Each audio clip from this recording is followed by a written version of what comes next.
Hello दोस्तों, जीवन का रहस्य चैनल पर आपका स्वागत है। दोस्तों, आज मैं आपको बताने वाला हूँ कि शिवलिंग के ऊपर एक एक बूंद टपकने वाला कलश क्यों रखा जाता है, इसका क्या महत्व है। तो चलिए वीडियो में आगे बढ़ते हैं। आपने कई मंदिरों में देखा होगा कि शिवलिंग के ऊपर एक कलश रखा होता है और इस कलश में से पानी शिवलिंग के ऊपर आती रहती है।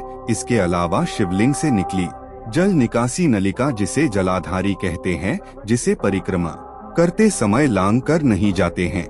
यह दृश्य देखकर आपके मन ने यह जानने की उत्सुकता कभी न कभी जरूर आई होगी कि ऐसा क्यों होता है। इस मौके पर आज हम आपको बताएंगे कि शिवलिंग पर 24 घंटे जल की बूंदें गिरने का रहस्य क्या है और शिवलिंग की जलाधारी लगना क्यों वर्जित है। यदि धार्मिक कार्यों पर नजर डाले तो इसका संबंध समुद्र मंथन शुरू हुआ है। समुद्र मंथन के दौरान निकले हलाहल विष को पीने के बाद महादेव का गला नीला रंग का पड़ गया था। महादेव शरीर में बहुत ज्यादा जलन हो रही थी। महादेव का मस्तक भी बहुत गर्म हो गया था। तब महादेव के सिर और कंठ को ठंडक पहुंचने के लिए उनके शरीर पर जल चढ़ाया गया। इससे महादेव के शरीर को ठंडक मिली। तभी से महादेव को जलाभिषेक अत्यंत प्रिय हो गया। इसलिए महादेव के भक्त महादेव की पूजा के दौरान जलाभिषेक किया करते हैं और वही महादेव को ठंडक पहुंचाने के भाव से शिवलिंग पर कलश स्थापित किया गया है,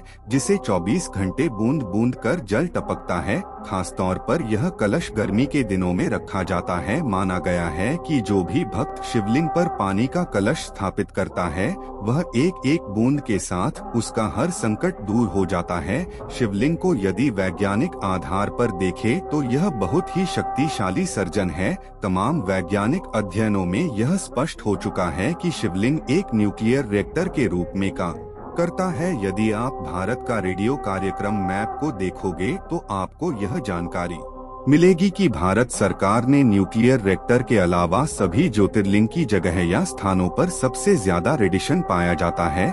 एक शिवलिंग एक न्यूक्लियर रिएक्टर की तरह रेडियो एक्टिव की एनर्जी तरह भरा होता है। इस प्रकार की एनर्जी ऊर्जा को शांत रखने के लिए ही हर दिन शिवलिंग पर जल चढ़ाया जाता है। वही कुछ मंदिरों में जल भरकर शिवलिंग के ऊपर ही रख दिया जाता है, जिसमें से गिरती एक एक बूंद शिवलिंग को शांत करने का कार्य करती है। इसके अलावा सभी मंदिरों और देवी देवता की पूरी परिक्रमा दी जाती है, लेकिन शिव जी के परिक्रमा चंदा कर ही दी जाती है। यानी शिव भक्त जलाधारी को लांघते नहीं है, वहीं से वापस लौट जाते हैं। इसके पीछे वैज्ञानिक कारण यह है कि शिवलिंग पर चढ़ा जल भी रेडियो एक्टिव एनर्जी से भरपूर हो जाता है। ऐसे में इसे लांघने पर वह जल पैरों के बीच से ही शरीर में प्रवेश कर जाती है। इसकी वजह से इंसान को वीर्य या रंश संबंधित शारीरिक परेशानी का सामना भी करना पड़ सकता है।